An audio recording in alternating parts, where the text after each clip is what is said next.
com a luz acesa porque eu vou misturar a transparência com quadro negro.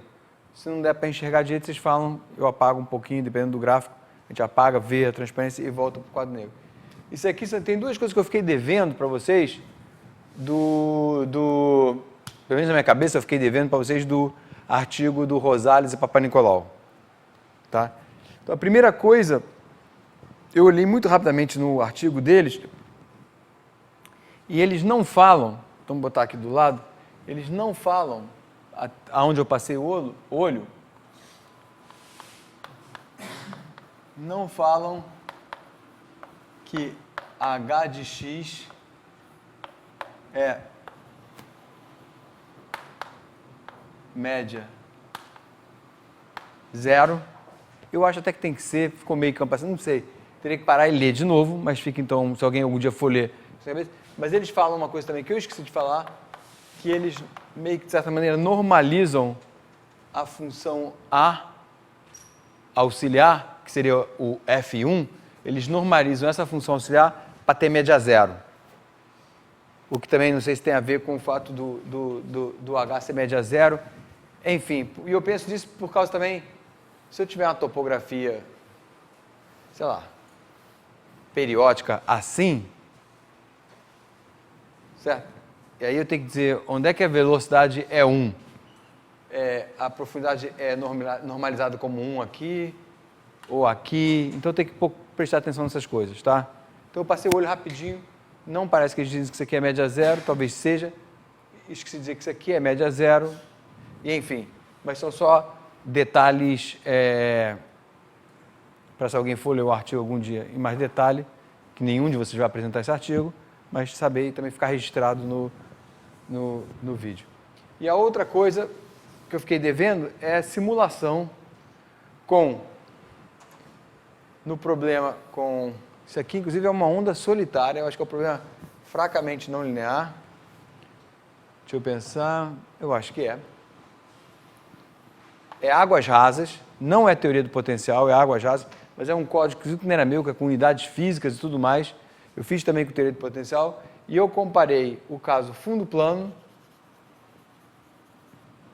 com o caso topografia variável. Deixa eu ver se aqui diz. Eu acho que diz... Está aqui, olha só, aqui a topografia é 200 e está variando 70%. Então, bastante. Topografia variável e que vai meio que... Vamos fazer uma caricatura assim, ver se eu consigo desenhar direito. Então, assim, né? E a onda é longa, né? Então aqui é pontilhado, não tem isso aqui. Tá claro? Topografia é de amplitude bem grande, ela é rápida, eu tenho mais ou menos uns... o Lzinho sobre o lambda, que seria o nosso gama, é 0,1, que diz que eu tenho 10 picos de montanha por comprimento de onda, né? E eu comparei nesse experimento no computador com águas rasas. Eu também já fiz isso para a teoria do potencial. Na verdade, percebam que o artigo... Então, isso aqui seria o fundo, no caso do fundo plano. Né? Isso aqui seria 1. Tá? Então, percebam o seguinte, que isso aqui eu fiz também... Até isso aqui aparece no artigo, acho que mais recente. Mas lá na minha tese eu fiz por teoria do potencial linear. E o artigo que a gente estudou nas duas últimas aulas é para a teoria do potencial fracamente não linear, que deu KdV. Mas aí você vê, se o beta foi muito pequeno, então o muito, exagerando aqui, o muito fracamente dispersivo, quer dizer, com o beta muito pequeno, basicamente é como se eu estivesse fazendo águas rasas. Então eu peguei um modelo de águas rasas de um programa que eu estava usando já para outras coisas, um professor italiano, Casuli, e que, inclusive, é dimensional. E aí eu brinquei muito com ele, fazendo assim, eu botava uma onda de 10 metros de altura e fundo de 1000 metros. É uma onda linear, certo? 10 por 1000, 10 a menos 2 é mais ou menos linear. O alfa é 10 a menos 2. Lembrar de manter esse cara ativo também, que eu não sei. Não, volta rapidinho. Né? É 10 a menos 2. Aí depois eu botava uma onda de 1 metro de altura e 100 metros de profundidade. O alfa é, de novo, 10 a menos 2. E eu fazia a dinâmica e meio que escalonava e botava uma onda em cima da outra, você não vê a diferença. Que é o que a gente... É um exercício simples, mas bom de ver, de análise dimensional com um código que é dimensional. É tudo método, tem gravidade e tudo mais. Aí depois, então por isso que vocês vêm aqui, ó, né, aqui o alfa, 1 sobre 200, porque só a profundidade é 200, e é 1 metro de altura, a onda, e por aí vai, tá? Então, o que eu fiz aqui, que tem a ver com o que a gente aprende no paper do Rosales e Papanicolaou? Eu peguei a minha onda e botei sobre um fundo plano, e aqui eu estou comparando o perfil da onda. Então eu falei uma besteira, não é onda solitária, porque eu estou usando águas rasas. Em águas rasas não tem onda solitária, né, porque não tem dispersão. Então, na verdade, é uma gaussiana. E eu estou basicamente no regime linear. Tá? E aí, para essa figura daqui, e aí botei... Aqui eu estou comparando o dado inicial com a onda depois que ela viajou um certo tanto. Você não consegue ver diferença. Então, para o fundo plano, ela é uma onda viajante. Águas rasas, sistema hiperbólico, certo? E está escalonado para ser linear, um pulso viaja. Aí eu coloquei fundo variável periódico rápido. Olha aqui a teoria do Rosales Papanicolaou funcionando, tá?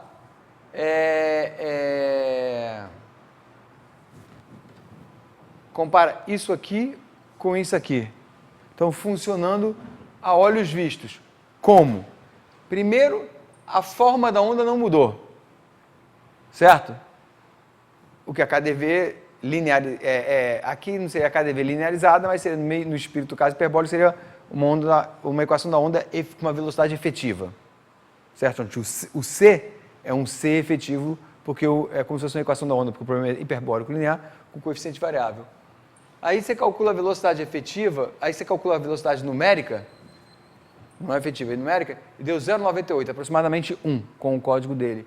Quando eu coloco o fundo periódico, porque isso aqui não é um modelo dispersivo, não dá para usar a fórmula do Papanicolaou e Rosales, mas dá para usar a informação qualitativamente falando. E olha só o que acontece, a velocidade numérica para esse caso daqui foi de 0,91, e essa daqui era aproximadamente 1. Então, o que eu observo? Eu observo que no caso de águas rasas, sistema hiperbólico linear, o exercício que a gente fez para o caso mais complicado ainda permanece, que é essa onda não gera reflexão, é como se ela estivesse num meio homogeneizado. Olha só o que eu chamo brincando de trimeliques, né? A gente vê um pouquinho de trepidação na onda e aqui um rabicho um pouquinho trepidante que rapidamente vai para zero. Isso é basicamente a trepidação. E o perfil da onda efetivamente não muda e a velocidade numérica que a gente observa é bem diferente, variou por 10%. Então, houve um atraso devido ao meio ser um meio composto. Então, no mesmo espírito, aqui eu não verifiquei, em outro problema eu verifiquei quantitativamente também, aqui eu não verifiquei porque eu estou usando um código que era águas rasas e tal, então, na verdade, já é uma IDP que não é dispersiva, já é um pouquinho diferente. Então, a forma da velocidade não vai ser exatamente a mesma. Mas, vocês veem a qualidade. Aí, eu faço o seguinte, eu considerei agora uma topografia desordenada. Tá? Aqui, de novo, por causa da topografia plana, a gente quase não vê diferença. Eu não sei agora aqui se eu mudei o parâmetro de não linearidade, né? Se é linear ou não, tem que olhar no artigo. E aqui eu estou com a minha topografia que varia, que ela é a seguinte, ó. A topografia é, de novo, o fundo de 200. Então, aqui, em vez de ser 1, como é dimensional, é 200. E a onda tem amplitude 1, já que o alfa é 1 sobre 200. Está aqui. E o fundo, em vez de ser periódico, ele é aleatório, e se eu não me engano, nesse caso ele é aleatório em degraus assim.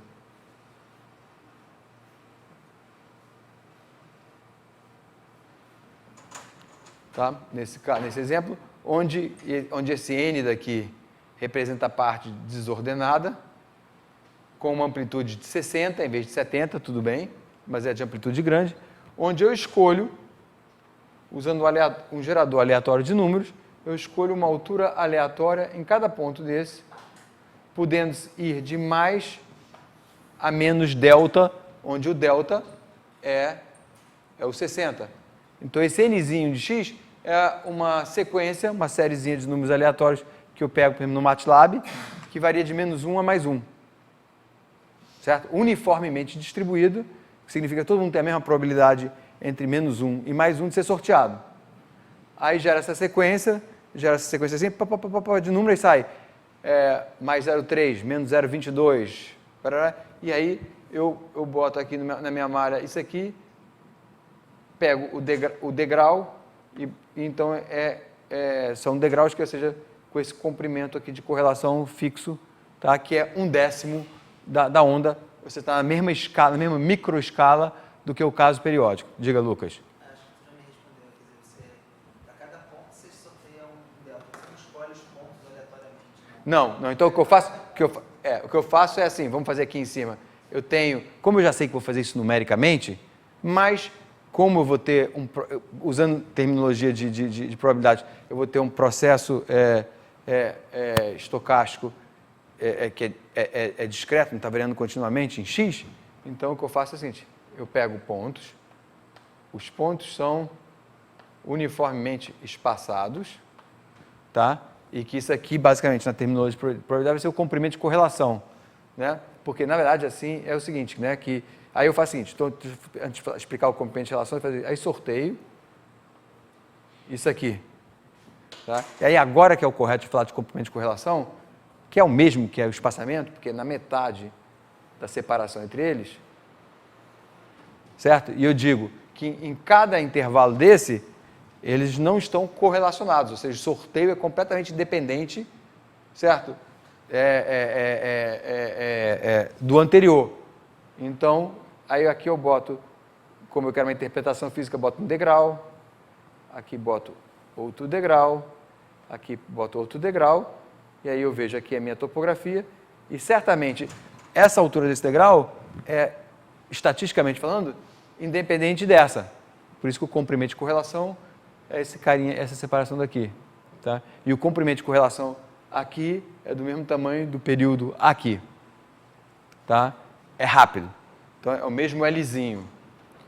E isso é para a gente notar uma coisa que é muito, muito interessante e importante, e que a princípio para mim não era intuitivo, e que é uma grande diferença entre um meio com estrutura, aí no caso periódico,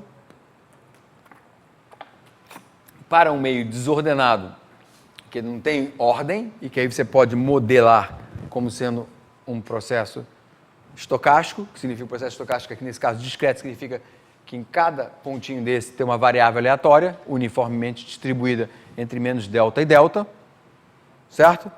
Probabilidade igual de ser qualquer valor nesse intervalo. E o que é fantástico é que a onda, que aqui homogeneiza e não gera nenhuma reflexão, já num cara desse, ou até mesmo num experimento que eu fiz antes, quando eu fui ganhando intuição, que é você perturbar o pico dessas montanhas aleatoriamente de mais ou menos alguma coisa, você já começa a ver isso, você já vê um efeito de reflexão. O meio já tem algumas propriedades homogeneizadas, mas tem reflexão. E aí a gente observa isso aqui, olha só. Esse aqui é o experimento fundo plano. Então está aqui o dado inicial e está aqui a onda nesse meio aleatório daqui. E a gente vê que ela está perdendo energia. Aqui ela não perdeu, ó. Ela aqui está perdendo energia. Ela demora a perder energia. É uma teoria assintótica por um grande tempo. O Lucas deve começar a explicar isso depois ou qualquer coisa no final da palestra dele, dou uma colorida. Na verdade, no final da palestra não. Nas minhas próximas palestras eu já vou dar uma colorida nisso. Hoje mesmo. Tô aqui até, enfim, deu um branco. Hoje mesmo vou começar mostrar um pouquinho disso. Que devido ao mecanismo de reflexão cumulativa, ela vai perdendo onda, vai perdendo energia. E o que é interessante é que, apesar dessa ser equação de águas rasas, um sistema hiperbólico, dá a sensação de que tem difusão, ó. A amplitude baixou e a largura da onda engordou. E isso a gente vai começar a ver hoje na aula de hoje, em algum momento, vou ver o tempo que eu vou começar a mostrar como é que se analisa isso assintoticamente, tá? Já ia esquecer, nas várias coisas da minha cabeça, Lucas e Aristóteles são cópias de uma coisa. Vou mandar para vocês por e-mail, mas essas transparências vão aparecer a partir de agora, tá? Então, transparências da aula, do mini curso que eu dei, né, no México, e que, por isso, é um pouquinho mais bem explicado do que se fosse uma palestra, tá? Então, aqui, estou começando a mostrar, né? Deu um lapsozinho bobo agora, que na verdade eu vou começar a mostrar agora, um pouco, como é que a gente analisa esse efeito disso daqui, tá? E passar um pouco da intuição. Então, vocês já viram que, pelo Papa Nicolau Rosado, a gente já viu um pouco o efeito de homogeneização, e que é o efeito de que uma mistura periódica para o problema de ondas, está diferente agora do problema de condutividade, para o problema de ondas, a mistura periódica faz com que a onda passe suavemente, simplesmente o único efeito que a gente vê, ela muda de velocidade, que é como se a condutividade fosse menor. Isso o problema do Rosado e Papa Nicolau, o paper que a gente viu, explica, eu acho que nas duas aulas que eu falei, muito direitinho. Como é que a gente vê agora o problema de ondas aquáticas, esse efeito de difusão aparente? Esse é o assunto que eu quero começar a falar hoje, e vou falar sobre um pouco a análise assintótica disso, e vou acabar batendo em coisinhas que vocês vão acabar falando, principalmente coisas que vão, por exemplo, a equação de Riccati, que vai aparecer pelo menos no que, não sei se no que o Davi vai falar, mas no que o Davi vai ler, e vai ter que um pouco processar, que está ligado ao problema de espalhamento. A palavra scattering, espalhamento, vai ficar bem explicado daí. Eu vou ser forçado a falar um pouquinho também sobre coisas de interface, reflexão, transmissão, um pouco que o Lucas vai também explicar em mais detalhe, né? E vão aparecer características, que é o que Aristóteles vai falar. E a gente já falou sobre múltiplas escalas, que é um pouco o que o Ailton vai falar. Então, vocês veem como é que eu falei na aula passada, que o que eu vou falar acaba dando um pouquinho, vai ajudar, acho que vocês, a aguçar a intuição. Não é necessaríssimo, mas acho que ajuda, porque é mais vendo a coisa ali, aqui, de forma um pouquinho diferente, tá? Então, vamos lá. Então, deixa eu botar óculos, que eu tenho que mudar de transparência. Essa é uma transparência avulsa, tá? Então, você já viu aqui a diferença entre aleatório e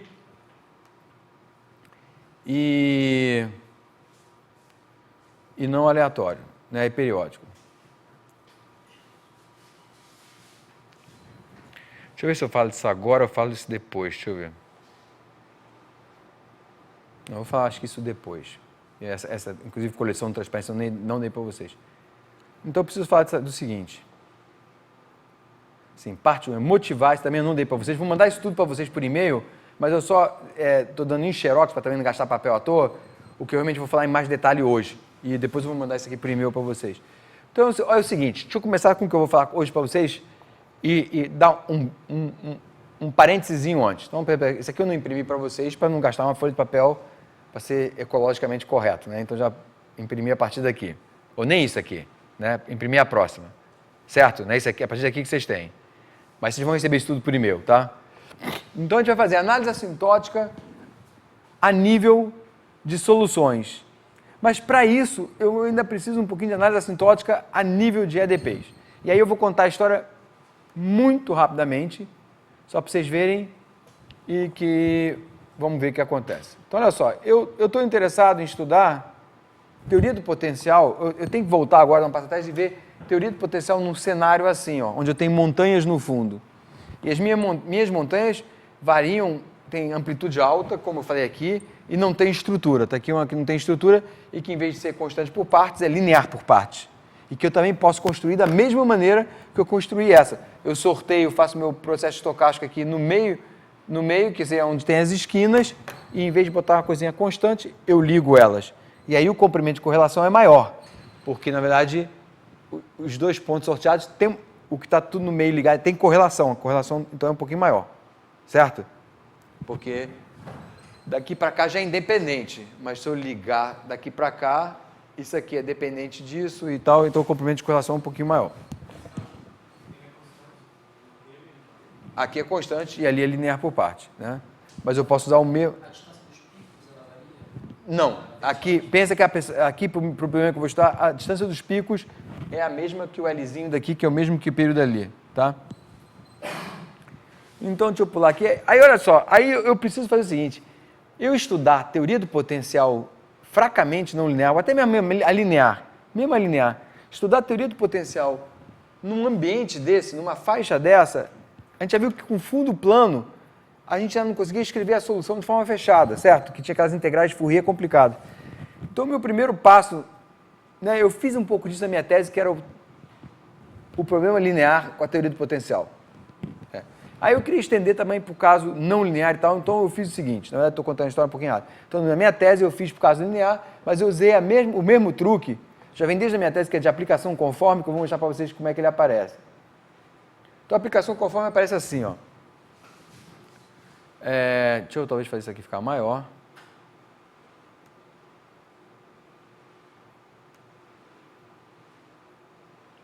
Beleza, tá ótimo. Então, a aplicação conforme vai aparecer assim. Olha só, o que eu tenho aqui? Aqui eu não tenho nenhuma novidade para vocês. Teoria do potencial adimensional. O beta, o alfa e o gama é o que vocês conhecem. Tá? Agora eu penso pensar o seguinte. O gama, o H de gama pode ser periódico, que é o caso que a gente fez com o do Rosales Papanicolau. Tá? Isso aqui certamente foi uma inspiração para mim. E aí, com o Papanicolau, a gente viu que, peraí, até o problema linear disso aqui, com alfa igual a zero, e esse cara aqui variando de forma aleatória, ou seja, desordenado, não era bem entendido. Inclusive, quando a amplitude desse cara daqui é grande. Aqui ele está um pouquinho pequeno, mas enfim, quando ele é grande. Então, a gente resolveu revisitar isso, se esse H daqui for dessa forma assim, desordenada. Mas aí, pô, resolver a solução aqui era muito complicado. Então, eu descobri uma maneira, lendo os artigos, me tropecei num artigo que foi assim, um achado. E eu não li o artigo, guardei até um certo momento perto do final da tese, que ele veio à tona, eu mostrei para o Papanicolau e falei, a gente tem que usar isso. Que é o seguinte, fazer a aplicação conforme disso aqui. O que é aplicação conforme? Quem aqui já estudou análise complexa? Já estudou? Não, um pouquinho. Já viu análise complexa? Muito tempo. Então, aplicação conforme, só alguns de vocês sabem do que eu estou falando. Né? Exatamente. Então, aplicação conforme, em poucas palavras, em análise complexa, né, e é uma coisa que eu tenho, quando eu falo para você, alguma outra coisa que você pode falar, eu estou deixando você escolher, mas uma coisa que eu tenho um pouco na manga para te ajudar, caso a tua palestra precise de mais um gásinho, é um pouco você incorporar isso, que é uma coisa depois que eu fiz num artigo com uma aluna, para a equação de Schrödinger, que é usar, aí você vai explicar um pouquinho mais do que eu vou explicar agora da aplicação conforme, mas vamos deixar isso um pouco na gaveta, que eu não sei se vai ser demais para você. Vamos esperar ver com o tempo também. Então, a aplicação conforme é o seguinte, eu tenho um domínio, e com a análise complexa eu posso mapear esse domínio num domínio mais suave. Então, deixa eu talvez fazer aqui um mini curso de análise complexa, refrescar a memória, super resumido. Então é o seguinte, aplicação conforme,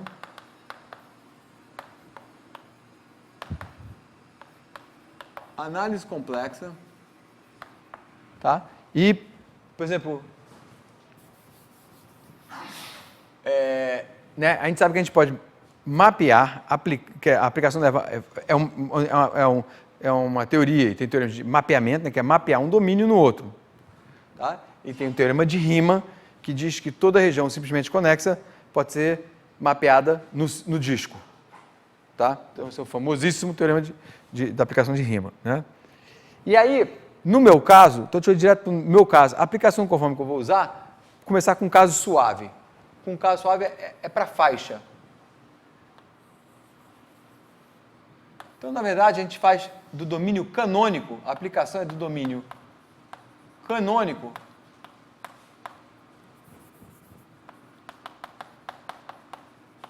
para o domínio físico, tá? E, na verdade, é muito fácil para quem, quando está com a variável complexa em dia, é muito fácil mapear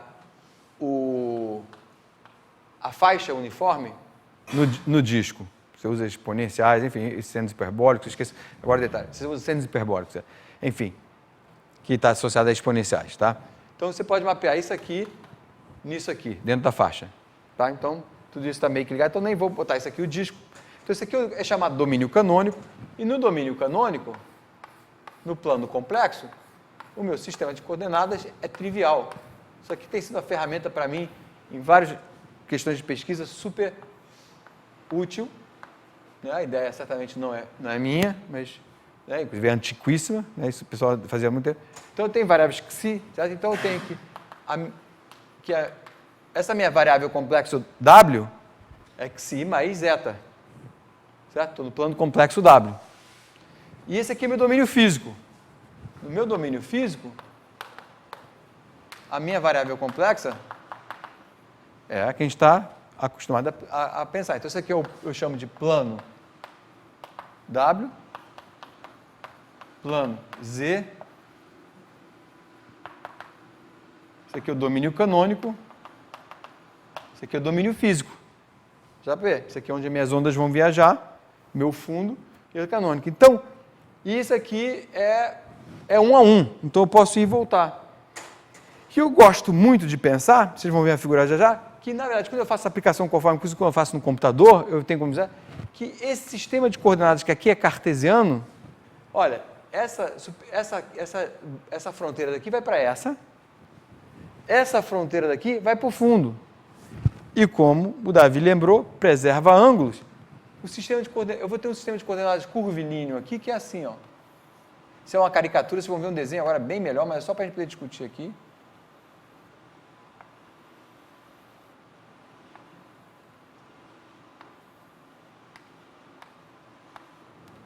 Tá? Então, o que eu estou indicando?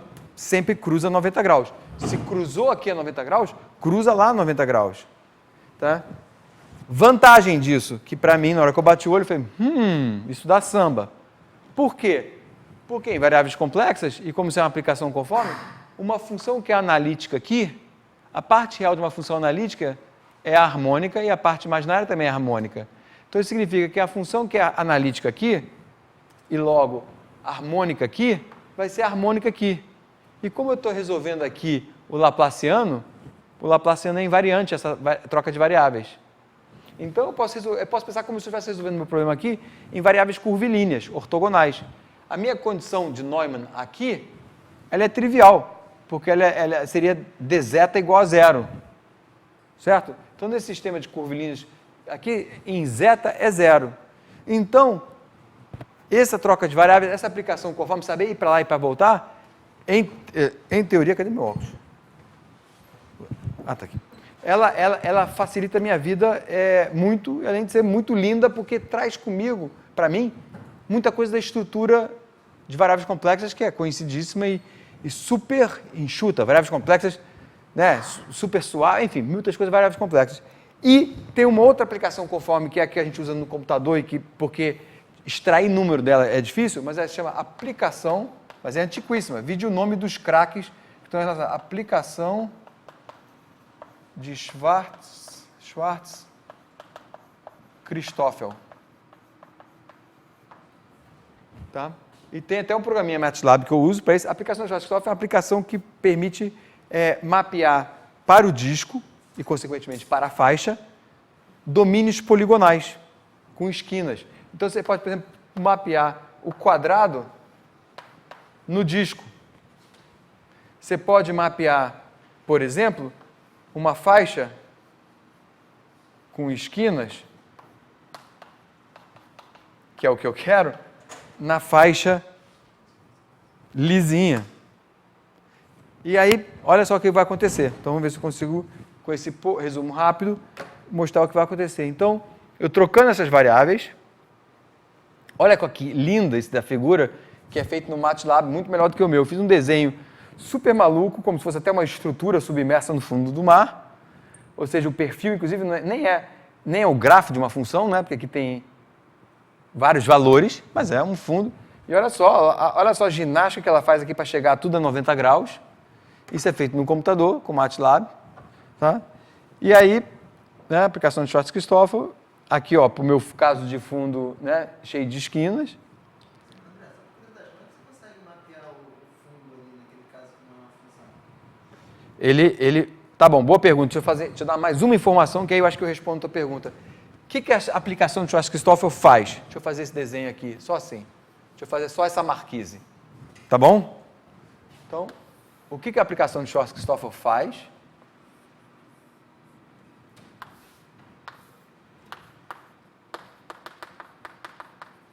Ela é geral, ela é 1 a 1 e é em geral definida do canônico para cá, tá?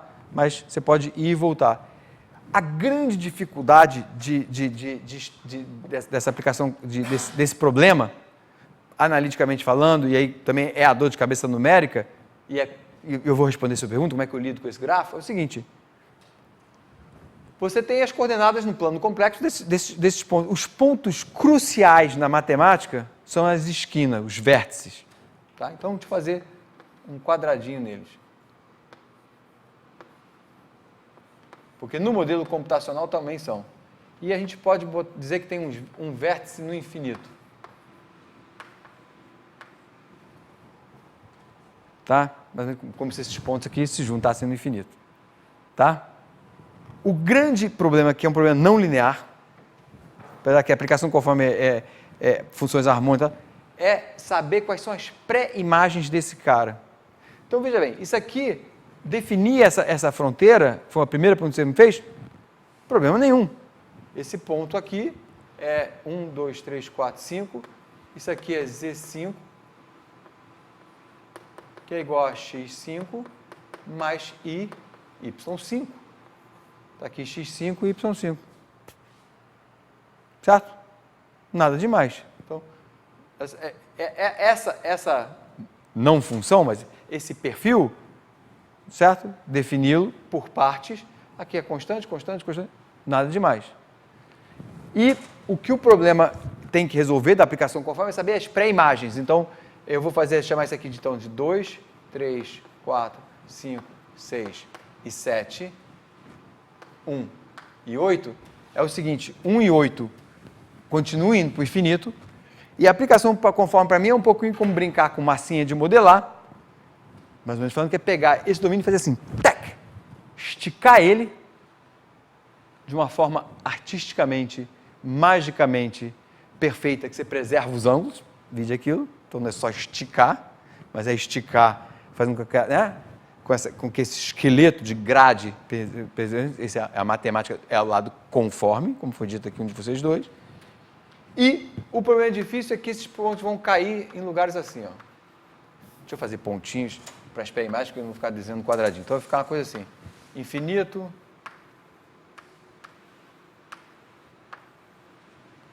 1, 2, 3, 4, 5, 6. 1, 2, 3, 4, 5, 6 e o outro no infinito.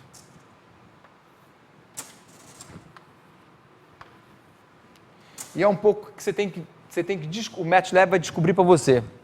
Você no Schwarzkopf no computador, você diz quem é o infinito à esquerda, quem é o infinito à direita, senão ele meio que flipa o domínio, sabe, ele dá uma reflexão, tá?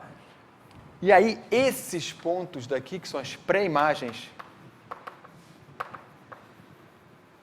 é que achá-los é muito difícil e, em geral, é meio que resolver um sistema não linear, algébrico, e você faz de uma forma iterativa no método numérico, e tem um problema também que chama de crowding, que é de aglomeramento, que é o seguinte, se eu tiver essa marquise muito assim, ó, muito elongada e fina, e muito perto da fronteira, vou exagerar, que até eu já consegui fazer isso no computador, forçar ele a dar, se fizer um domínio muito assim, ó,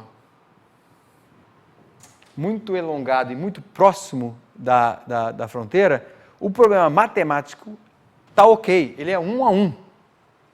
É conhecido há séculos isso, a aplicação conforme. Mas essas pré-imagens ficam exponencialmente, principalmente desses carinhas elongados, ficam exponencialmente próximas. Daí vem o nome crowding, de aglomeramento. E ficam tão próximas que no computador você não consegue distingui-las. E aí dá pau, divide por zero e dá problema.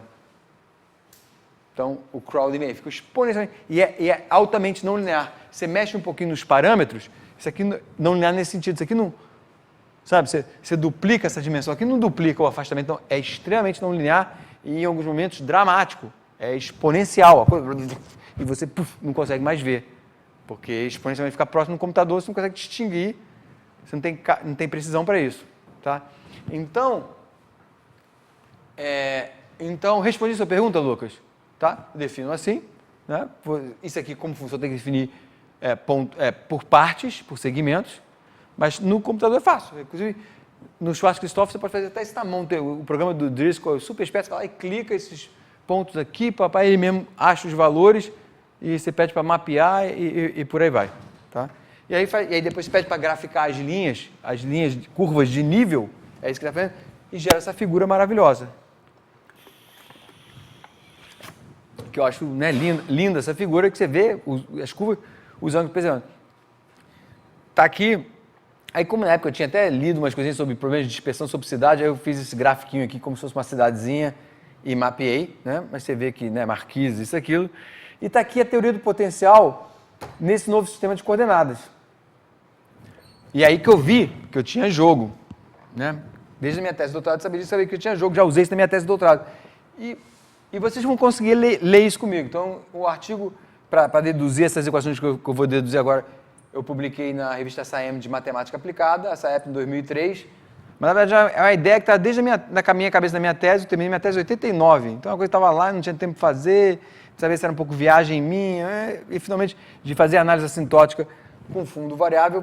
E aí, depois, fui vendo, cheguei no INPE e tal, com o tempo, vi que dá para fazer.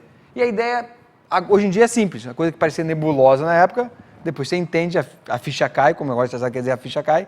Só assim, puxa, eu podia ter pensado nisso antes. Podia e não podia, porque tem todo o processo de maturação na cabeça, né? Olha só, quem faz uma troca de variáveis desse tipo, passa de x, y para xz, zeta. Bem, como a gente sabe que funções harmônicas são invariantes, né, para aplicação conforme, o Laplaciano é invariante, está aqui. A condição de norma no fundo trivializa, como eu falei, porque é dφ de zeta. É aqui, ó. dφ de zeta. É como se fosse fundo plano. Então, na hora que eu faço o pá, que eu falei para esticar, o meu fundo ficou plano.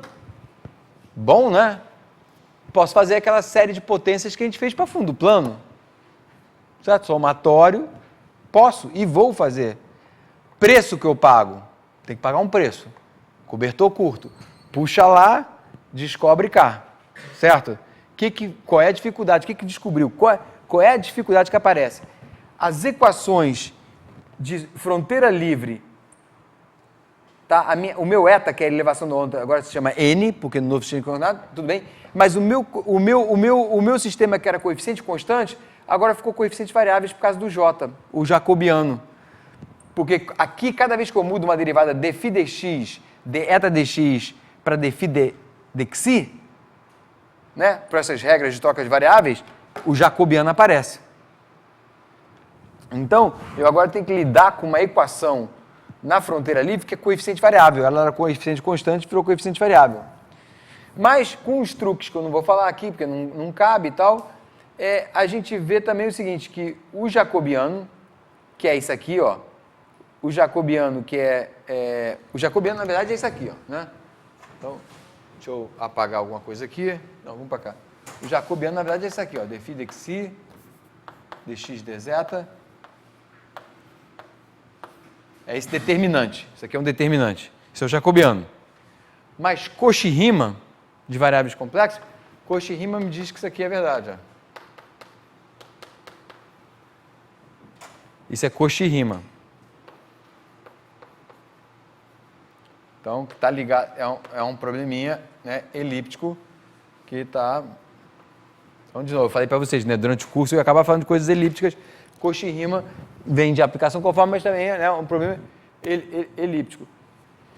E Cauchy-Riemann, então, olha, se eu substituir aqui que x é igual a isso, ó, da zeta ao quadrado, mais daquilo ali, e se fizer uma análise assintótica para ondas fracamente não lineares, olha aqui o epsilon que está associado ao alfa, tá? Que eu devia ter botado epsilon ao quadrado, agora eu estou vendo um errinho que eu tinha. Isso aqui é como se fosse alfa ao quadrado, mas enfim, alfa é epsilon. Eu vejo que o meu jacobiano, em primeira aproximação, é essa derivada aqui, avaliada onde? Oba, na superfície em repouso. Tá? E aí, fazendo uma continha, dá para fazer isso, é um outro probleminha elíptico, eu posso meio que, para esse caso assim, que o fundo é suave, não é difícil fazer, mostrar que esse m, que é o termo, então, dominante do jacobiano, então, m ao quadrado seria o termo dominante jacobiano, tem essa expressão daqui. E a gente vê que é uma convolução desse núcleo suave, que é uma secante hiperbólica ao quadrado, com a topografia, que é o H. Mas de uma forma bem complicada. Aqui tem uma composição bem complicada que não dá para escrevê-la explicitamente, mas a gente consegue fazer uma leitura de que esse M é um coeficiente suave. Olha, mesmo que o H tenha esquina, tenha uma esquina, na hora que eu derivar em xi, eu estou derivando o núcleo em xi. Então, o núcleo está dando uma suavizada nas esquinas. Ótima notícia. Então, eu paguei o preço. Eu estou ganhando mais do que estou perdendo. Eu estiquei o meu domínio para um domínio lisinho. Adorei isso, porque a condição de Neumann, no fundo, é plana agora. E eu posso fazer aquela série de potências em torno do fundo, porque o fundo é plano. Gostei disso. Outra novidade, para ondas fracamente não lineares, eu posso avaliar o jacobiano na superfície em repouso. Boa notícia, porque também é uma coisa que não vai ficar mexendo. Então, esse coeficiente é estático no tempo. E depois eu faço a expansão assintótica dele e tenho essa forma e vejo que ele suaviza esquinas. Então, porque é uma convolução, a convolução com núcleo suave, na verdade o núcleo é sem infinito, eu posso derivar isso aqui infinitas vezes se eu quiser, em xi, porque toda vez que eu derivar em xi, eu não derivo aqui, eu derivo aqui. Então, esse m, mesmo que o h tenha uma esquina, o m é sem infinito. Então, o meu coeficiente na fronteira livre, como vocês vão ver agora, ele é sem infinito. Aí, aqui agora eu repito tudo aquilo que vocês já viram em aula, as expansões, blá, blá, blá, e chego a esse, e aí usa aquela coisa que eu também falei do nogo, da profundidade, lembra? Profundidade intermediária para melhorar a coisa, e chego a essa expressão daqui, só que agora com coeficiente variável, e esse m daqui é o termo dominante do jacobiano. E ele é basicamente como se fosse, como é que o jacobiano na superfície livre sente a topografia que está um epsilon abaixo. Tá? E em problemas que tem regularização, como problemas de calor e problemas elípticos, você tem uma singularidade nas esquinas, mas assim que você se move um epsilon distante, já é sem infinito, é suave. E é isso que eu estou vendo aqui. Eu ganho isso de graça, sem colocar nada. A análise complexa, na verdade, a troca de variáveis escolhida, eu podia ter trocado por qualquer outra troca de variáveis, certo? Podia ter escolhido, mas para esse problema, a troca de variáveis via aplicação conforme está otimizada, porque primeiro eu vou trocar um laplaciano por um laplaciano, então o operador lá dentro fica invariante. Maravilha. Neumann, no fundo, trivializa. Maravilha. E vem todos esses outros brindes que eu estou falando. Então, a equação que a gente vai estudar... Sim. A gente tem uma desigualdade a priori entre os valores de um lado e do outro, ou não? Na verdade, o que a gente considera um epsilon no espaço real, como o espaço fica muito torto do outro lado, principalmente quando a gente tem esse tipo de problema, ele poderia, sei lá, dar uma esticada e fica 10 vezes ou 100 vezes... Ah, não, acho que estou entendendo o que você está falando. Então, uma coisa que eu faço, por exemplo, veja bem, veja que, deixa eu ver se eu consigo, se eu entendi, você está falando dessas escalas aqui e a escala aqui, certo? Isso. Tá. Então, o que eu faço, e eu faço no MATLAB isso, até porque é o natural, a primeira coisa é fazer um comentário antes de dizer o que eu faço. Pega esse domínio daqui, ó, e imagina que isso aqui é a altura dele, certo? Eu mudar essa altura dele para o que eu quiser é uma aplicação conforme. Multiplicar por uma constante é a aplicação conforme mais simples que existe. W é Z igual a alfa W, é uma aplicação conforme a mais ridícula, certo? Então eu posso dizer que altura eu quero aqui. Então o que eu faço é o seguinte, como no meu problema adimensional, essa altura daqui é 1, tá? Eu quando faço a aplicação conforme, dependendo do que eu quero fazer, deixa eu ver como é que eu faço. Não, mas não vou complicar a guerra, mas eu boto 1 aqui também, para meio que ter um pouco, tá na mesma escala. E eu não sei se a sua pergunta ia além disso. Não, mas, na verdade, quer dizer, então o epsilon, perdão. Mas é que tá o epsilon aqui. O epsilon, Não sei se... não, tem um outro truque. Então, torto o suficiente para que ele duplique, triplique ou tenha um tamanho 10 vezes maior se a gente voltar para o espaço real. não, ele não muda muito. Estou entendendo o que você está falando. Que é um pouco isso aqui, ó. Deixa eu ver se eu estou entendendo. E você vai consertando o que eu vou explicando, porque depende do que eu entendi ou não. Olha só. eu tenho que o eta é a minha elevação de onda, que é de ordem epsilon. Certo? E eu com um truque que eu vou falar agora, que eu esqueci de falar, também não esqueci não queria complicar a guerra, mas com as perguntas boas, vocês me forçam a ter que revelar mais, certo? Para não quero também descarregar a informação demais e... Né? Então, olha só, primeira coisa, na análise assintótica, que é um pouco que eu vou explicar agora para vocês, acredite nisso, que o eta, que é a elevação da onda, que eu acho que você está me perguntando, que é a ordem epsilon, porque é fracamente não linear, tá? Vai, nas novas variáveis que se ser chamado de n, porque como eu estico e tal, a onda vai mudar de cara, certo? Eu estiquei, a onda muda de cara. Em geral, um pulso continua um pulso, mas continua um pulso que pode ficar um pouco torto se a topografia for meia torta também, for muito elevada aqui, baixinha ali, ela é esticada diferente aqui do que é esticada ali, então a onda, dá para entender isso, né? Ela fica um pouco, pode até não ficar mais simétrica. Dá para acreditar nisso, certo? Porque eu tenho que esticar de uma forma bem esperta, não eu. A aplicação, conforme vai estar esticando de uma forma muito sutil, estica um pouco aqui, estica mais ali, estica aí, para preservar os ângulos. Essa é a ginástica que a matemática da aplicação conforme faz. Então, se a onda estiver em cima de uma parte que tem montanhas muito altas e outras baixinhas, vai esticar mais numa parte do que na outra, a onda vai ficar assimétrica. Ela era um pulso simétrico e vai ficar assimétrica quando escrita em termos de n. E, em primeira aproximação, dá para mostrar que a onda no domínio físico é a onda no domínio canônico dividido pela raiz quadrada do jacobiano. Como esse m daqui dá para mostrar que ele é sempre 1 mais alguma coisa, você vê que, na verdade, a ordem não muda muito, que é a sua resposta, não é?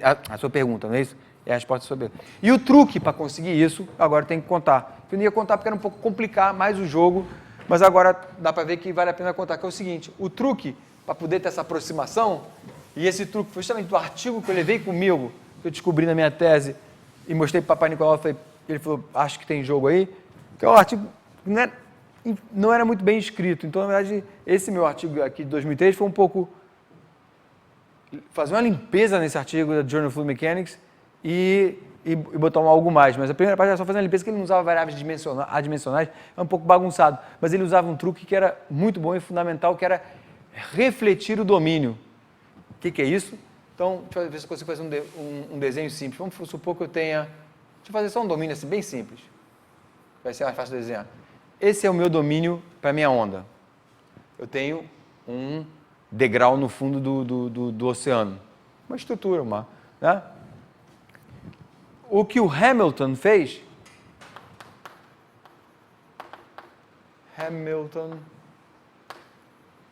no artigo Journal Fluid Mechanics, 77, que ele fez, e que até o truque, não sei se é bem dele, ele pegou, eu acho, de outra pessoa, Kreisel, mas enfim.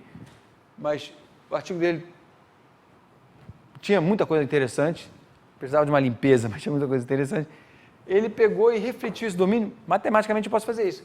Então eu vou fazer a aplicação conforme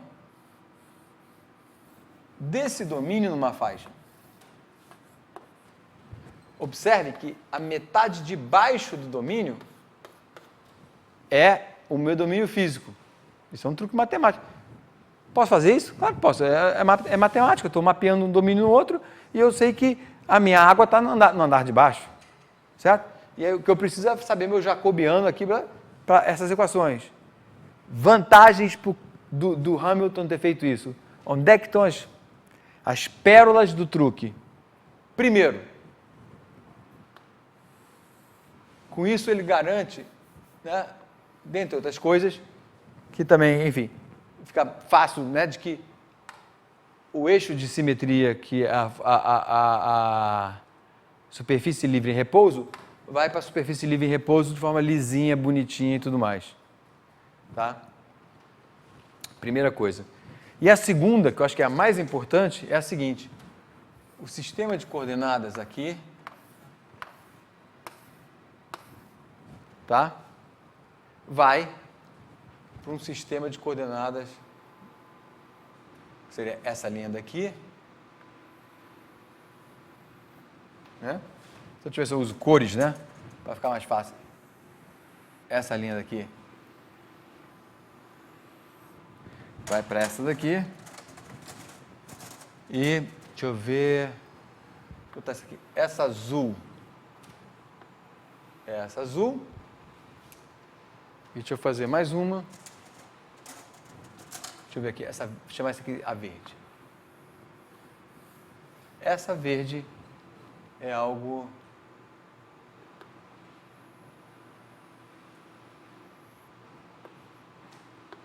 Essa aqui. Todo mundo comigo? Tá? E, na verdade, a parte que é relevante em termos de domínio físico é essa de baixo, mas é um truque matemático, né? Tudo beleza. O que aconteceu com a luz aí, mas enfim. Com esse truque da reflexão, além de ser natural de que essa linha vai para essa, além de claro que essa vai para essa, aconteceu uma outra coisa. Que, por simetria aqui, isso aqui ficou como se fosse uma função par. Então, as minhas expansões em alfa para uma onda aqui, eu ganho uma ordem. Quando eu faço séries de Taylor em torno do zeta igual a zero, você vê que a linha verde para lá e para cá é igual. Então, é uma coisa que, como se você fizer uma expansão numa função par, só vai aparecer ordem 0, zeta 2, zeta 4, zeta... Certo? Não aparece a parte ímpar. Então, essas aproximações, tipo essa daqui, ó, já vai direto para epsilon 2, não passa por epsilon. Essa daqui, a próxima correção, também é epsilon 2. Então, esse truque é muito bom. Entendeu? Ele com a simetria, ele faz que as séries de Taylor sejam... Só aparecem termos pares, porque a função é par, e com isso você ganha mais precisão nessa aproximação. Tá? Então, esses são os ingredientes fundamentais. E vamos para, então, para as notas de vocês. Tá? Vamos para as notas de vocês que eu dei. Então, isso era meio que para dizer que é uma coisa que eu pensei em falar, não ia falar muito, então vocês veem que eu tive que voltar nesse problema, fazer análise assintótica a nível de equações, para agora... Opa, cadê aqui? Fazer análise assintótica a nível de soluções, que é o que agora eu vou explicar para vocês. Então, deixa eu aumentar isso aqui, e agora a gente vai para as folhas que eu dei para vocês. Não é isso que vocês têm aí com vocês, nessa folha exatamente? Tá? Então, agora vocês conseguem, talvez, entender e acreditar um pouquinho mais nessa equação. Então, essa equação daqui é a equação de Boussinesq para um fundo variável maluco, pode ser periódico, pode ser aleatório, pode ser rapidamente variável, tá? E essa aqui é Boussinesq com zeta zero igual a 1/3, ou seja, a Boussinesq clássica no sentido de velocidade média horizontal, certo? Então, tá aqui o M de novo, tá? E o M, eu vou em algum momento escrever que o M, porque o H de x, a gente pode escrever que o H de x é igual a 1 mais N de x, tá? Porque depende de onde eu boto a minha origem, tá? Então, na verdade, o y aqui vai ser y igual a menos H de x, tá? Em algum momento, enfim. Então, você pensa que isso aqui. E dá para mostrar também, o Hamilton mostrou, que esse núcleo aí tem massa total igual a 1.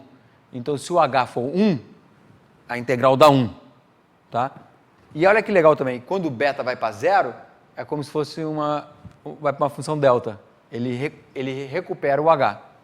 Tá? Então, o N de x, então, se o H é isso, eu vou escrever então que o meu Mzão é 1 mais M de x.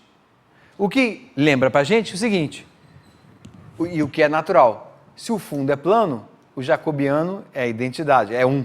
A matriz, então, o Mzinho é 0, o Mzão é 1. E beleza, tá tudo em casa. Se eu botar aqui Mzão igual a 1, é a equação de Boussinesq, vocês viram há N aulas atrás. Ok? Tá? E está aqui uma expressão qualitativa para o meu M, porque é meio difícil extrair um número para essa equação, porque eu preciso saber essa dependência daqui, que em geral é muito complicada. Enfim. E agora eu posso brincar de várias coisas. Olha, se eu fizer o alfa igual a 0, eu tenho um problema linear. Alfa igual a epsilon, fracamente não. Então isso aqui tudo vocês já sabem. Né? Quando gama é ordem epsilon, eu tenho que a minha heterogeneidade, seja ela periódica ou desordenada, ela é rápida. E é isso que eu quero estudar. Eu quero estudar agora ondas na presença de um fundo desordenado, ou que varia rapidamente.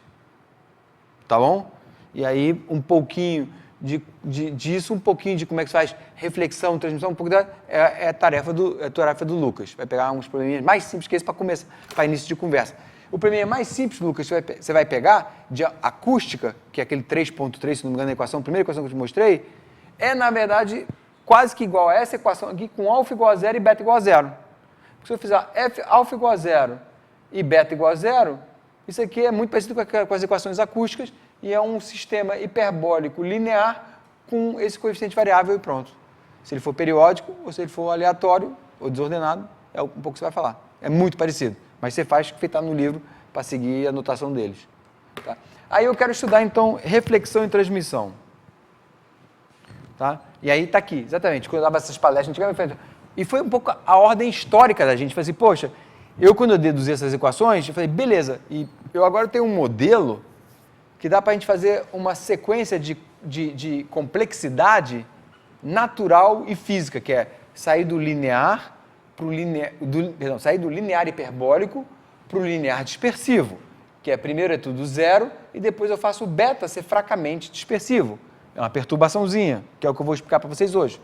Depois, é natural de, então, se eu entender isso, eu quero entender o caso não linear hiperbólico, que na acústica, em geral, eles não fazem o não linear. E depois, se eu entender isso, eu posso fazer ondas solitárias, que é fracamente não linear, fracamente dispersivo.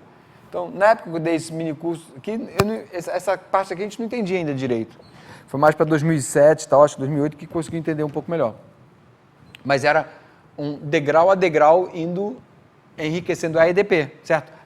Quando eu faço isso, eu estou dizendo como é que eu vou agregando termos a EDP na análise assintótica até chegar a essa EDP daqui, que é completa, tem todo mundo.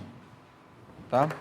Então vamos ver como é que a gente analisa. O que a gente vai ver agora nessa próxima transparência aqui, que é o que está com vocês, é como é que a gente faz análise assintótica de soluções.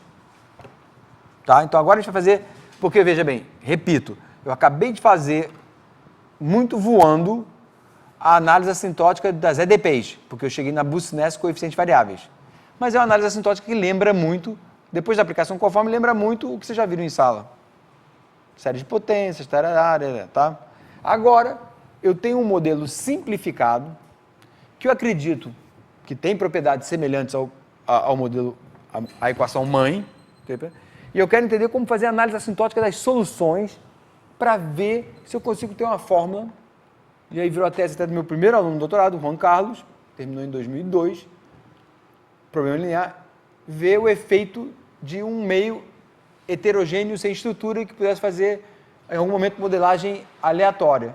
Só que tinha um artigo de um pessoal, até colaboradores do meu orientador, um deles eu conheci, o Bird, que fazia uma análise determinística do problema. Eu falei, pô, vamos começar pela análise determinística, que como eu vou contar para vocês, não vai dar tempo hoje, vai continuar depois, ela é mais fácil de entender, a análise determinística, do que a probabilística, mas ela é menos universal.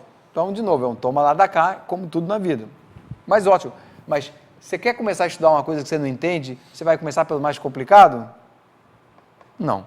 Então, a tese do Juan Carlos foi com o mais simples. E aí eu me lembro, uma semana absolutamente fantástica, eu fui encontrar nos Estados Unidos, quando eu ia até submeter o primeiro artigo da tese do Juan Carlos, encontrar com dois colegas que são craques em probabilidade, dois autores do livro que está na tua mão, o Foucault e o Garnier, e eu entendo, né, não tanto com eles, mas entendo até certo ponto como é que funciona a teoria da probabilidade, eu falei assim, eu acho que está tudo aqui para... Eu até já sei a resposta, só não sei como fazer todos os detalhes da parte probabilística. E ao mesmo jeitinho, principalmente o Garnier, que é mais jovem, me olhando meio assim, tal. Aí quando ele olhou o artigo do Juan Carlos, falou assim, não, está tudo aqui, a só questão agora é botar dentro da maquinária probabilística para usar os teoremas probabilísticos, que são os teoremas centrais do limite para equações diferenciais e tal, que eu acho que o Lucas vai conseguir dar uma pincelada, você não precisa entrar em todo o detalhe. Você vê bem, eu mesmo não entendo disso como os autores entendem, né? Mas você vai conseguir dar uma pincelada, tem que começar a aprender, e também, em compensação, eles também, essa parte da modelagem fui eu que fiz, de preparar as equações. Então, colaboração é muito importante, né? O meu mais forte é nisso, tará, e o deles é Mas em 2 semanas a gente meio que fez, basicamente, tinha o esqueleto de 2 artigos. Porque já está as metades das laranjas, das maçãs meio prontas para colar. Então, a gente não fez em 2 semanas artigos, na verdade, cada um fez, né, já está feito há anos, sozinho, e foi juntar, obviamente, nisso. Então, deixa eu contar a história da tese do Juan Carlos. Dá para a gente começar e vou passar por coisas um pouquinho, talvez não hoje, mas enfim, certamente na próxima aula, que vai tocar um pouquinho, vai dar um cheirinho para coisas talvez que Lucas e até mesmo o que o Davi vai falar que tem a ver com a equação de Riccati, entender um pouco a noção de por que se chama espalhamento. Né? O que é espalhamento? Então vamos lá. Falei Ricardo? Não, Davi, né? Falei Ricardo? Falei Ricardo, Davi, porque estava agora conversando com o Ricardo Barros. Enfim, o que eu fiz aqui? Voltou. Tá bom? Então, do que o Davi vai falar. Então, olha só como é que a gente estuda. Muito disso para estudar esse problema, vocês já sabem. Ué?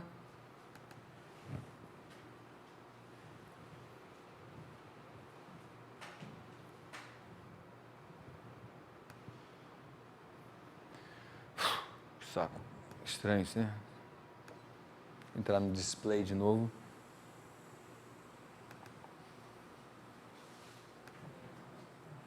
Eu, hein? Ah, só se foi isso. Perdão. Perdão, deve ter sido isso aqui. Desconectou aqui um pouquinho. Perdão. Tudo certo. Perdão. Então tá aqui, ó. Então olha só. Eu acho que não preciso botar em full screen, não. Dá para ver assim nesse tamanho, não dá? Hã? Dá para ver. Então, olha só, a teoria, como é que a gente... Agora eu quero fazer o seguinte, como é que a gente entende... Então, o que a gente vai estudar é o seguinte, como é que eu entendo... Deixa eu botar aqui um desenho em caricatura da análise que eu quero fazer. E depois vocês vão ver figuras ilustrando isso. Eu tenho agora um canal muito longo. Eu tenho um fundo.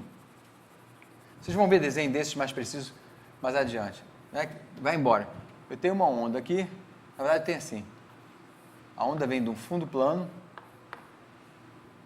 E eu quero saber, depois de muito tempo interagindo com esse fundo desordenado, sem ordem, mais ou menos aqui, qual é o comportamento efetivo dessa onda. Tá? Então a gente vai ordenar as coisas por epsilon. Vamos ver como é que a gente estuda. Então, a primeira coisa que eu quero fazer é o seguinte, se eu estou querendo ver aqui dentro, eu vou ter uma onda transmitida e vou ter uma onda refletida e eu posso chamar isso aqui da onda incidente. Notação que é boa, que funciona em inglês também. Incident, reflected, transmitted. Tá? Então, a onda transmitida é a onda que sobreviveu tudo isso aqui até aqui. E a onda refletida é o que aqui, nesse momento, nesse instante está voltando. Porque, veja, o que nesse instante voltando, depois vai... Aqui tem todo um bate-rebate. Então, tá claro o que eu chamo de bate-rebate? O bate-rebate em inglês, ele começa a dar um pouquinho, algumas das palavras que o Davi vai usar, esse bate-rebate aqui, isso aqui, ó, em inglês se chama, alguns nomes em inglês são melhores que em português não consigo, porque né, a gente está, por isso que talvez em inglês também vira a palavra, a língua técnica, chama-se multiple scattering. Espalhamento múltiplo. Então, espalhamento é um pouco esse bate-rebate múltiplo, porque não para. E essa onda, enquanto essa onda chega aqui ainda tem um pouquinho de energia no maior bate-rebate. Só que cada vez que a onda bate e rebate, a amplitude vai ficando menorzinha, porque a energia vai pulverizando sobre o domínio. Vocês vão ver isso nas figuras dos experimentos computacionais, alguns que estão na mão de vocês. Tá? Então, vamos começar a fazer essa análise. Senão... Deixa eu ver se eu... Deixa eu pensar aqui rapidamente. Eu vou esboçar a análise e vou discutir alguns resultados. Porque assim eu já alimento a cabeça de vocês, hoje é quarta para segunda-feira, eu alimento a cabeça de vocês com a intuição, porque eu já conheço o que vai dar dos resultados, e como não vai dar tempo de fazer a análise toda agora mesmo, a gente volta na segunda com um pouquinho da análise começada agora e da intuição para as duas coisas se juntarem. Então olha só, o comecinho da análise é coisa que vocês já viram. Tempo de viagem, não preciso nem explicar, certo? Aí troco tempo de viagem, velocidade de propagação, Tá? Então, olha só uma coisa que eu não fiz em todo detalhe para vocês. Quando eu troco para o tempo de viagem, o meu sistema ficou com essa cara daqui. Aí as características ficaram mais ou menos, quer dizer, vão ficar um pouco esses carinhas daqui. Mas o C0 depende de S, é um coeficiente variável. Então as características aqui ainda são características trepidantes. Ou seja, tá? Quando eu mudo para modos para a direita e para a esquerda usando isso aqui, as características ficam engomadinhas, ou seja, fica mais 1 e menos 1. Então, olha só o que acontece aqui. Aí eu vou parar um pouquinho aqui, ó. Eu fiz troca de variáveis. E olha só aqui, olha, o modo que vai para a direita, right, o modo que vai para a esquerda e toda essa sujeirama aqui. Tá? Aí eu vou só explicar o que é essa sujeira, porque são termos grandes, o que eles significam, e aí eu vou parar aqui para mostrar figuras para aguçar a intuição de vocês, que figuras resolvendo no computador essas equações aqui, ó, com termo não linear, apesar de que a análise que eu estou fazendo é linear, eu vou deixar o termo não linear lá, mas vou botar ele bem pequenininho, 10 a menos 3, que é para ver se ele fica quieto ou se dá alguma discrepância. E você vê que fica quieto, que é muito bom. Você vê que a dinâmica é essencialmente linear. A teoria é linear. Mas no computador eu vou deixar esse cara pequenininho, só para ver se ele não chateia. E não chateia. Tá? Então vamos lá. Olha só o que a gente fez. Então, nessa mudança de variáveis, vamos observar uma coisinha. Não precisa ver as fórmulas em detalhe, precisa conta. Tanto o coeficiente P como o coeficiente Q dependem de beta. Logo, dependem da dispersão. Então, o que a gente percebe? Se eu fizer beta igual a zero, o que vocês veem aí? Vocês veem uma equação que vocês já viram escrito no quadro negro, só que em vez de R e L, era A e B, e aqui o coeficiente de reflectividade que acopla os dois invariantes de Riemann. Lembraram? Tá? Você vai ver coisas no seu problema, vai ser exatamente isso sem o P e o Q. Você vai ver no livro equações desse tipo escritas aqui pro caso acústico, porque é hiperbólico. Todo mundo comigo? Tá? Então, o que na tese do Juan Carlos a gente foi investigar era se a gente não podia pegar uma carona na teoria hiperbólica para esse caso linear dispersivo e tratar esses termos, já que o beta é pequenininho, é epsilon também, tratar esses termos aqui como um termo perturbativo no invariante de Riemann, que já não é invariante, porque já é um abuso de terminologia. Ele é invariante porque esse objeto lindo que é constante de características, mas quando tem a reflectividade, ele já troca de energia. Então, vamos ver o que dá. Tá? Então, na próxima aula, eu vou voltar a olhar essas equações daqui e ver como é que a gente trata essas equações escritas em termos dos invariantes Riemann, coisas que vão para a direita e esquerda. Não sei se no seu problema do tráfego, não olhei o suficiente para ver se o Haberman, ele usa características o tempo todo. Não sei se ele chega a usar invariantes de Riemann. Não sei, você vai contar para a gente o que ele usa, para estudar o que vai para a direita e para a esquerda. Mas, enfim, esses momentos estão permeando todas as palestras. Tá? E aqui o nosso coeficiente de reflectividade. E olha só o dado inicial. Eu tenho a onda sobre uma região onde o fundo é constante. Então, a onda no instante inicial é um invariante de Riemann indo para a direita e nada indo para a esquerda. Então, volta aqui para a tela. Left é igual a zero e o direito é igual a um perfil que é uma gaussiana ainda. E vamos estudar esse problema. Na aula que vem, vocês estão aí com as notas, a gente vai retomar isso. Vamos seguir rapidamente esses últimos minutos para algumas das figuras que estão nas notas. Então, pular aqui na análise, que eu vou contar para vocês. Aqui, a equação de Riccati, que aparece em problemas de espalhamento que o Davi vai falar.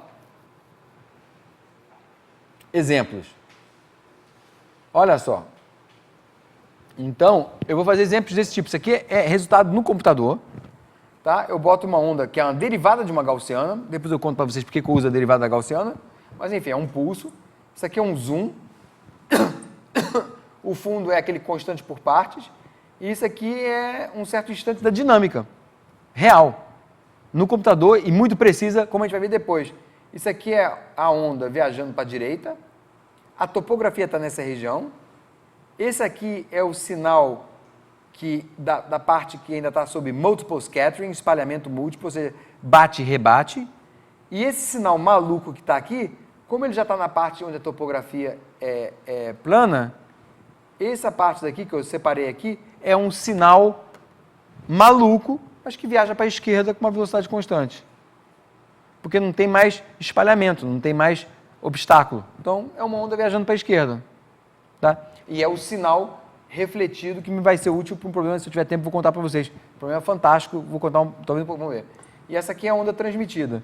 Então, a gente quer entender, principalmente a onda transmitida, quer entender a dinâmica, assintoticamente falando aqui, dessa aqui que eu vou mostrar para vocês na aula que vem. E a gente vai observar o seguinte, isso aqui, ó. Que é a figura, que foi uma das primeiras figuras que eu acho que o Juan Carlos mostrou, que eu fiquei, assim, muito feliz. Que é o seguinte, está até no nosso primeiro artigo aqui com o Juan Carlos, saímos pela Método 2004. Que é o seguinte, esse gráfico aqui em cima é a onda inicial, essa onda aqui que é uma gaussiana, o dado inicial é uma gaussiana, viajando no fundo plano, toda uma onda viajante. A gente botou o beta igual a zero e o alfa muito pequenininho, mas então é como se fosse uma equação na onda. Então é uma onda viajante. E aí eu queria ver se o método numérico não tinha amortecimento espúrio, que se todo método numérico joga um pouquinho de dissipação e tal, a gente calibrou isso muito bem. Então eu deixei a onda viajar, a gente deixou a onda viajar por um bom tempo e a gente comparou o pulso, que viajou por um bom tempo, com o dado inicial. Vocês não conseguem ver a diferença no olho. Tá? Então aqui, ó, tem duas curvas. O dado inicial e a onda depois que ela viajou por uma boa distância. Não dá para ver a diferença. Então isso é boa notícia, que o método numérico está fazendo o seu papel. Ok? Aqui, nesse segundo gráfico, a gente colocou o experimento numérico na presença daquela topografia aleatória, desordenada, tá? Resolvendo o Bussinesq, mandou a onda, e com uma integral de Fourier aproximada que o Juan Carlos deduziu, que é o que eu vou contar na próxima aula para vocês, e olha só, tem duas curvas aqui, vocês não conseguem ver a diferença. E o que chamou muito a minha atenção é que a aproximação assintótica, segundo vendido no artigo, né, que a gente leu, é uma aproximação feita para a frente de onda, um pouco que nem a gente fez para a onda de Airy, lembra? Que faz a aproximação na frente da onda, né, para frente de onda, ou seja, para os modos, né, mais longos, ou seja, né? E a aproximação, ou seja, aqui tem uma curva que é uma aproximação numérica e aqui tem uma curva que é uma aproximação teórica, que é a análise assintótica. Uma bate em cima da outra e o que é uma surpresa é que a curva teórica que foi encomendada para frente de onda também deu de brinde uma ótima aproximação aqui no rabicho da onda. A onda está viajando para lá, Tá? A onda está viajando para lá. E a razão é a seguinte, na verdade no computador a onda está viajando assim, mas é que a gente escolhe um ponto aqui, ó, no final, onde a gente faz a história no tempo do que está passando ali. Então, como o tempo está, delay time, que eu ainda tenho que dizer que está variando para cá, nessa figura parece que ela está andando para lá. Tá? Mas então, é como se estivesse andando para lá. E a última coisa que eu quero falar para vocês, porque não tem mais tempo, que é o seguinte. Então, deixa eu chamar a atenção de novo. Aqui, ó, eu tenho duas aproximações, uma numérica e uma teórica, e bateu em cima. Fiquei felicíssimo. Porque meio que é uma mão lava a outra. A teórica não é um teorema, porque é muito difícil provar, mas é elaborada, é matemática elaborada, usando teoria de ADPs, para fazer essa aproximação com integrais de Fourier, mas que você não consegue provar que está tudo rigorosamente ali. No computador também a gente faz uma coisa e bate em cima, então na verdade, um pouco valida o outro, né, dá evidência. E outra, olha, observa agora por fim o seguinte, olha aqui, primeiro, olha a amplitude, caiu. Aqui não dá para ver tão bem, porque a onda está muito comprida, a escala muito comprida, mas essa onda daqui é mais gordinha do que essa. E vocês vão ver que o que a análise assintótica diz é que essa onda daqui é uma aproximação dessa daqui, no seguinte sentido, que essa daqui é dada por uma convolução dessa daqui com um núcleo gaussiano. Núcleo gaussiano é o núcleo do calor. Quem já estudou a equação do calor aqui já não viu? A solução é o dado inicial convoluído com uma gaussiana. Daí, a interpretação que a gente vai aprender na aula seguinte, que quando a gente tem um fundo desordenado, sem ordem, em oposição ao periódico, primeiro, a gente está vendo reflexões, coisa que a gente não via antes. A gente está vendo que a onda não é mais uma onda viajante, está mudando de forma. Inclusive, quanto mais tempo passar, mais ela vai engordando e abaixando. Por quê? Porque vai comendo energia devido ao espalhamento múltiplo. E o que é fantástico é que, assintoticamente, é como se a solução fosse dada, a frente de onda fosse dada pelo dado inicial convoluído com uma gaussiana, que, basicamente, a interpretação é como se tivesse uma difusão aparente. Ou seja, não tem um termo de difusão na equação. A equação é hiperbólica. Mas a solução, inclusive ó, com a precisão que a gente está vendo aqui, é como se tivesse um termo difusivo ali. E a gente vai aprender isso na próxima aula. Da onde, matematicamente, de onde está vindo esse termo difusivo? Tá vendo um pouco desse, que eu falo brincando, desse ralador de onda, porque vai ralando a onda, tirando energia da onda e convertendo nesse rabicho e tal. Então a gente vai ver a matemática disso na aula que vem. E isso aqui está basicamente passando um pouco a intuição de vocês. E está até aqui a forma só. A onda é basicamente a convolução do perfil inicial com o núcleo, que fazendo uma aproximaçãozinha no núcleo, em primeira ordem, ele é, na verdade, o núcleo é uma gaussiana. Então parece o núcleo do calor. Não muito intuitivo, na primeira vez que eu vi, mas está aqui. Então a gente vai ver a matemática disso na aula que vem. E, enfim, e já começa, estou tocando em coisas que sei que já vai aguçando a intuição de todos vocês, nesse momento mais de Lucas e um pouquinho do Davi, em termos de que quer dizer espalhamento. Então, a teoria inverse scattering, que você vai ler um pouquinho e tal. Scattering tem a ver com isso, que na verdade tem um problema associado, que dá para fazer uma interpretação, que é como se tivesse um problema de espalhamento, num problema que não tem espalhamento, mas para você fazer lá as trocas de variáveis, né, no problema espectral, né, tem como se fosse um problema de espalhamento, e pode até aparecer, se não me engano, na equação de Riccati, que você vai ver na aula que vem. E a equação de Riccati é uma EDO, que é meio que arroz de festa, como a gente diz, que tá, em toda festa tem arroz, né? Então a gente chama arroz de festa, que a equação de Riccati é um pouco arroz de festa para problemas de espalhamento. Da mesma maneira que KdV aparece com muita frequência, Schrödinger aparece com muita frequência, a Riccati é uma EDO que aparece muito em problemas de espalhamento. Tá? Então, parar aqui porque o tempo já acabou e vou continuar meio que daqui, né, daqui para cima, na aula que vem, e vou depois na minha sala, talvez não hoje, que eu tenho que sair correndo para encontrar com o Paul Milevski para a gente discutir umas coisinhas no hotel dele, de um congresso que a gente está organizando, que até hoje não sei ainda se eu vou ou não, aquele tal do Canadá, mas amanhã eu mando por e-mail essas coisas, a da aplicação conforme também, eu mando, se bobear, eu mando talvez em mensagens separadas, só para ter, tudo cabe, que é no máximo 1 mega cada um desses arquivos, mas para não ter problema, então vocês vão receber amanhã e-mails com essas coisinhas, tá? Por isso que eu fiz essa xerox agora. Então é isso.